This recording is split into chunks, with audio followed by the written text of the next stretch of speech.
अस्सलाम वालेकुम जी। आज हम लास्ट टॉपिक है हमारा 21 चैप्टर का बेसिक फोर्सेस ऑफ नेचर और साथ में एलिमेंट्री पार्टिकल्स हैं वो डिस्कस करेंगे। देखें यहाँ पर बेसिक फोर्सेस ऑफ नेचर में पहले तो देखें थोड़ा सा ये है कि इंसान की आदत रही है कि जो भी वो नेचुरल फिनोमेना ऑब्जर्व करता है उसके अंदर एक डीप पैटर्न को जो है ना वो फाइंड करने की कोशिश करता है। जितना डीप पैटर्न वो अंडरस्टैंड करेगा उतना ज़्यादा उस फिनोमिना को वो बेटर वे में अंडरस्टैंड कर सकेगा। तो यहाँ पर यही बात है कि जो भी यानी कि फंडामेंटल कॉन्सेप्ट्स हैं साइंस के अंदर, तो जितना ज़्यादा डीप पैटर्न आप अंडरस्टैंड कर सकेंगे एक नेचुरल फिनोमिना के अंदर, उतना ज़्यादा वो फिनोमिना जो ना आपके लिए फेमिलर और इजी होता चला जाएगा। तो आल्दो जो सबसे बेसिक बात यहाँ पर ये बताई गई है, जो बेसिक फोर्सेस ऑफ नेचर है, सबके नाम तो आपने पहले ऑलरेडी सुने होंगे। तो ये बेसिक फोर्सेस ऑफ नेचर है जो कि एक बिल्डिंग ब्लॉक्स ऑफ मैटर को जो है ना स्टेबल रखती हैं। तो ये मॉडर्न कंसेप्ट है, उसके अंदर ये फोर्सेस बताई गई हैं। देखें, ग्रेविटेशनल फोर्स है, magnetic force, electric force, weak nuclear force, strong nuclear force, strong force कहते हैं इसे। अब इसमें यह है कि जो दो फोर्सेस हैं, एक तो जो है वो इलेक्ट्रिक फोर्स और दूसरा जो है मैग्नेटिक फोर्स, इन दोनों फोर्सेस को यूनिफाइड कर दिया गया था, यूनिफिकेशन इनकी की गई थी। तो जिसमें माइकल फैराडे और मैक्सवेल शामिल थे, तो जिन्होंने प्रूव किया था कि जो करंट इंड्यूस होता है कॉइल के अंदर जब आप उसका मैग्नेटिक फ्लक्स चेंज करते हैं। और दूसरा ये कि मतलब इस एक्सपेरिमेंट के बाद ये चीज़ मतलब वेरीफाई हो गई कि इलेक्ट्रिक और मैग्नेटिक फोर्स का रीजन एक ही है, तो वो यूनिफाइड होगी, इलेक्ट्रोमैग्नेटिक फोर्स बोलने लग गए उसको। तो पीछे चार फंडामेंटल फोर्सेस रह गई, जिनको फिर यानी gravitational force, electromagnetic force, weak nuclear force और स्ट्रॉन्ग फोर्स। अब उसके बाद फिर फर्दर इनको बारी बारी डिस्कस करते हैं। सबसे पहले तो देखें strong nuclear force. Strong nuclear force जो है ना वो बहुत स्ट्रॉन्ग फोर्स है, लेकिन बहुत छोटे रेंज के अंदर एक्ट करती है। 10⁻⁻14-15 मीटर के ऊपर जो है ना न्यूक्लियंस को बाइंड रखती है। तो जो इवन इतनी स्ट्रॉन्ग है कि न्यूक्लियंस के दरमियान जो इलेक्ट्रोस्टैटिक रिपल्सिव फोर्सेस हैं वो भी उसको भी देखें ओवरकम करती है। तो जब न्यूक्लियस का साइज बढ़ता है तो फिर डेफिनेटली ये जो उनके दरमियान इलेक्ट्रोस्टैटिक रिपल्सिव फोर्सेस हैं वो डोमिनेट करती हैं, फिर वो रेडियो एक्टिविटी शुरू होती है। तो स्ट्रॉन्ग न्यूक्लियर फोर्स जो है ना वो न्यूक्लियस के अंदर न्यूक्लियस को बाइंड रखने के लिए जो फोर्स है रिस्पॉन्सिबल है, उसे स्ट्रॉन्ग न्यूक्लियर फोर्स कहते हैं। उसके बाद देखें जो इलेक्ट्रोमैग्नेटिक फोर्स होगी, जो अभी हमने बात की कि दोनों की यूनिफिकेशन के बाद बनी है, तो ये लॉन्ग रेंज फोर्स है। और जितने भी केमिकल रिएक्शंस होते हैं, एटम बाउंड रहते हैं, मॉलिक्यूल्स, क्रिस्टल ट्रीज, बिल्डिंग, जितनी भी हम हमारे सराउंडिंग में ये चीज़ें माइक्रोस्कोपिक लेवल से लेके और बड़ी, तो इसके अंदर ये मैक्रोस्कोपिक तक जो है ना ये फोर्स जो है ना बहुत इंपॉर्टेंट रोल प्ले करती है। तो अब इसमें यह है कि जो फोर्स है माइक्रोस्कोपिक लेवल के ऊपर वही रिस्पॉन्सिबल अपेरेंटली यहाँ पर मैक्रोस्कोपिक के ऊपर, जैसे फ्रिक्शन है, कोहेसिव एडिसिव फोर्सेस हैं, ये भी इलेक्ट्रोमैग्नेटिक फोर्सेस की वजह से ही होती हैं। उसके बाद वीक न्यूक्लियर फोर्स है। वीक न्यूक्लियर फोर्स जो है वो शॉर्ट रेंज फोर्स है। अब इसकी वजह से जो है ना वो स्पोटोनियस ब्रेकअप होता है, न्यूक्लियस के अंदर डिके होता है, रेडियो एक्टिविटी शो की करता है न्यूक्लियस। और ये वाली शॉर्ट रेंज की 10⁻17 मीटर, और ये यूजली जो है वो स्ट्रॉन्ग न्यूक्लियर फोर्स जब वीक पड़ती है न्यूक्लियस के साइज़ की वजह से, तो फिर इलेक्ट्रोस्टैटिक फोर्सेस जो है न्यूक्लियस के अंदर वो डोमिनेट करती हैं, जिस वजह से ये जो फिनोमिना है रेडियो एक्टिविटी का ये हो पाता है। तो स्ट्रॉन्ग न्यूक्लियर फोर्स की वजह से जो है ना वो जो न्यूक्लियस के दरमियान है उनकी वजह से वो अपने न्यूक्लियस से, अनस्टेबल न्यूक्लियस से जो है ना बाहर इमर्ट होते हैं। लेकिन इसकी भी यूनिफिकेशन की गई थी। चलें यहाँ पे देखते हैं, पहले ग्रेविटेशनल फोर्स देखें। ग्रेविटेशनल फोर्स जो है वो इलेक्ट्रोमैग्नेटिक फोर्स की तरह लॉन्ग रेंज, मतलब काफ़ी ज़्यादा लॉन्ग रेंज है as compare to electromagnetic force. और दूसरा ये कि ये थोड़ा डिस्टेंस है, मतलब थोड़ा वीक फोर्स है as compare to electromagnetic force. लेकिन ये कि बहुत ज़्यादा इसकी रेंज है, जीवन के जो स्टार्स, गैलेक्सीज हैं और सारे प्लैनेट, सोलर सिस्टम, सारे इसी की वजह से स्टेबल हैं। तो एटमॉस्फेयर के अंदर भी जो हमारी चीज़ें हैं मौजूद हैं। और इसके अलावा जो प्लैनेट्स हैं सोलर सिस्टम के अंदर वो अपने ऑर्बिट्स के अंदर हैं, सैटेलाइट्स अपने ऑर्बिट्स के अंदर हैं, तो जो स्टार्स हैं गैलेक्सी के अंदर वो अपने एक ऑर्बिट के अंदर हैं। तो ये सारी जो चीज़ें हैं ये उसी ग्रेविटेशनल फोर्स की वजह से है। और इसके अलावा एटमॉस्फेयर के अंदर जो हमारी मतलब ओशन के अंदर टाइड्स प्रोड्यूस होती हैं, प्लैनेट्स मूव करते हैं अराउंड सन, ये भी सारी चीज़ें ग्रेविटेशनल फोर्स की वजह से ही हैं।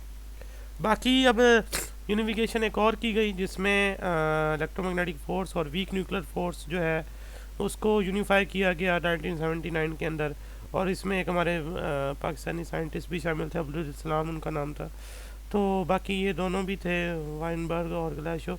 अब इनमें इन्होंने तीनों ने मिलकर ये काम किया था, और ये तीनों को नोबेल प्राइज़ भी दिया गया था 1979 के अंदर, जो इन्होंने यूनिफिकेशन की थी इलेक्ट्रोमैग्नेटिक फोर्स और जो वीक न्यूक्लियर फोर्स है उनका, ये उनकी यूनिफिकेशन की थी। ये नहीं है, एक ही रीजन है इनका, चार्ज पार्टिकल।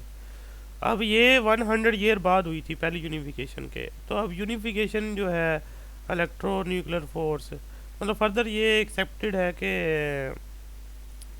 कि जो स्ट्रॉन्ग न्यूक्लियर फोर्स है वो भी जो है ना वो वीक न्यूक्लियर फोर्स और बाकी जो इन सब फोर्सेस को यूनिफाई करके एक फोर्स बनाई जाएगी जिसे इलेक्ट्रो न्यूक्लियर फोर्स कहेंगे। तो इसमें ये होगा कि यानी वो ग्रैंड यूनिफिकेशन होगी जिसमें सारी फोर्सेस को एक सिंगल आइडेंटिटी के साथ जो है ना शो करेंगे। तो ये अभी विद द टाइम देखेंगे कब होता है ये।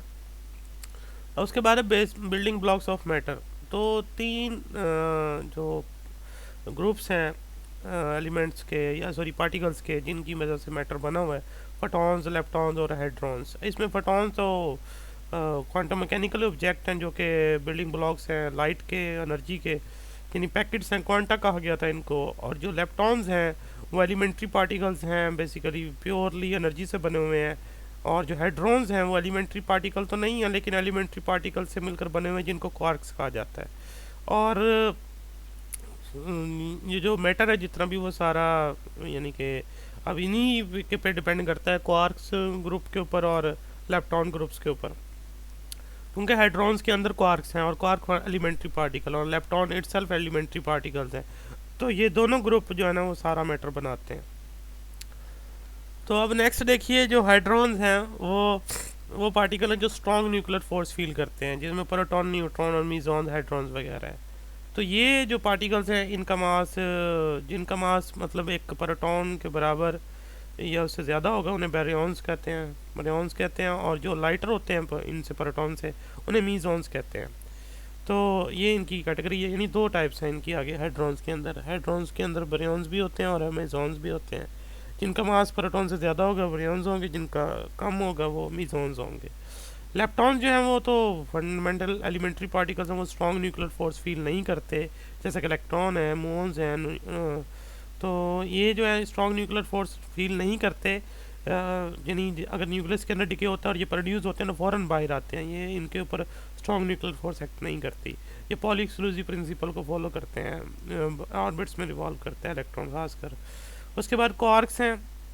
क्वार्क्स जो हैं वो इन ब्रियॉन्स और मीजॉन्स के अंदर यानी हाइड्रॉन्स के अंदर है। और क्वार्क्स जो हैं वो 6 तरह के हैं, यानी 6 टाइप्स हैं इनकी। तो ये ज़िवैग जो कावा थ्योरी है उन्होंने ये एक्सप्लेन किया था कि जो मीजॉन्स हैं, ब्रियॉन्स हैं, ये इनके जो बेसिक बिल्डिंग ब्लॉक्स हैं वो क्वार्क्स हैं। तो क्वार्क्स जो है हमेशा पेयर के अंदर होते हैं, और यानी जो सिंगल क्वार्क आज तक अभी डिटेक्ट नहीं हो सका। तो इनकी जो 6 नाम है, यानी कि up quark, down quark, strange quark, charm quark, bottom quark, top quark, तो ये इनके नाम है। और प्रोटॉन जो है और जो न्यूट्रॉन है वो इन्हीं क्वार्क से मिलकर बना हुआ है, वो भी पढ़ेंगे। पहले इनका ये देख लें, इनका सिंबल और इनका चार्ज। अप क्वार्क का देखें यू है और चार्ज उसका, इनके चार्ज फ्रैक्शन में है, +2/3e। डाउन जो है वो डी से डिनोट करते हैं, -1/3e। और स्ट्रेंज का एस से डिनोट करते हैं, -1/3e। और चार्म जो सी से डिनोट करते हैं, +2/3e। और टॉप को टी से डिनोट करते हैं, +1/3e। और बॉटम को बी से डिनोट करते हैं, -2/3e। अब इसमें यह है कि ये जो 6 तरह के क्वार्क्स हैं इन्हीं से मिलकर प्रोटॉन और न्यूट्रॉन बनते हैं। अब वो देखिए, ये इनके एंटी भी हैं, यानी कि हर क्वार्क का एक एंटी क्वार्क है और उसका चार्ज अपोजिट होगा। अब ये पहले देखें प्रोटॉन को ज़रा। प्रोटॉन के अंदर 2 अप क्वार्क है, एक डाउन क्वार्क है। तो इनका चार्ज टोटल करें 2/3 +2/3 -1/3, तो आंसर 1e आता है। मतलब प्रोटॉन के ऊपर +1e चार्ज है और अगर न्यूट्रॉन को देखें उसके अंदर दिखाया गया कि एक अप क्वार्क है, 2 डाउन क्वार्क है, तो इनका चार्ज टोटल जो है ना वो 0 आता है, इसलिए न्यूट्रॉन न्यूट्रल पार्टिकल है। अब इसमें ये है कि जो ये क्वार्क्स आपको दिखाए गए हैं तीन तीन दोनों के अंदर, इनके अलावा भी क्वार्क्स मौजूद हैं, लेकिन वो एंटी क्वार्क के साथ मौजूद हैं, इसलिए वो एनिहिलेट करते हैं एक दूसरे को और in the form of energy रहते हैं, यानी क्वांटम कम्प्लिकेशन है वहाँ पर और बहुत ज़्यादा। और ये क्वार्क्स बिलियन और ट्रिलियंस के अंदर होंगे इसके अंदर, न्यूट्रॉन या प्रोटॉन्स के अंदर, क्योंकि इन तीनों का मास जो है ना, इन तीन क्वार्क का मास प्रोटॉन के मास के 1% के बराबर आता है, बाकी का 99%। और बाकी क्या मौजूद है कि जो बाकी क्वार्क्स मौजूद हैं अपने एंटी क्वार्क के साथ, तो फिर वो इनिहिलेट करते हैं एक दूसरे को और एनर्जी की फॉर्म में मौजूद है। और ये जो तीन दिखाए गए ये वैलेंस क्वार्क कहलाते हैं, मतलब ये तीनों एग्जिस्ट करते हैं, बाकी जो क्वार्क्स हैं वो एग्जिस्ट नहीं करते क्योंकि वो इंटरेक्ट करते हैं एंटी क्वार्क के साथ, तो इनडायरेक्टली वो वहाँ मौजूद नहीं है in the form of particle, लेकिन एनर्जी की शक्ल में वो मौजूद है। हम दो क्वार्क्स को कभी भी सेपरेट नहीं कर सकते, यानी कि आज तक कभी भी ये सेपरेटली डिटेक्ट नहीं हुए, हमेशा पेयर में। इवन के दो क्वार्क को अगर आप सेपरेट करना चाहें, उनके दरमियान एनर्जी पुट करेंगे तो इतनी एनर्जी पुट करना पड़ जाएगी कि दोबारा पेयर बन जाएंगे दो, और यानी दो क्वार्क को सेपरेट कर लेंगे वो 4 क्वार्क बन जाएंगे, यानी इतनी एनर्जी आप पुट कर देंगे उनको सेपरेट करते करते कि वो उस एनर्जी से तो मज़ीद क्वार्क बन जाएंगे, यानी पेयर नहीं टूटेगा, पेयर वैसे रहेगा। तो ये जो आपको दिखाए गए ये वैलेंस क्वार्क्स हैं इन दोनों के अंदर, बाकी भी मौजूद हैं लेकिन एंटी क्वार्क के साथ, जिस वजह से वो डायरेक्टली एग्जिस्ट नहीं करते, इनडायरेक्टली वो जो है ना वो वहाँ पर मौजूद है। तो ये आपके टॉपिक कंप्लीट हुआ। अब इसमें बाकी एक्सरसाइज रहेगी वो नेक्स्ट इंशाल्लाह डिस्कस करें कि, और न्यूमेरिकल और एग्जांपल्स भी हैं कुछ, इसकी चैप्टर आपका क्लोज हो जाएगा। अल्लाह हाफिज़।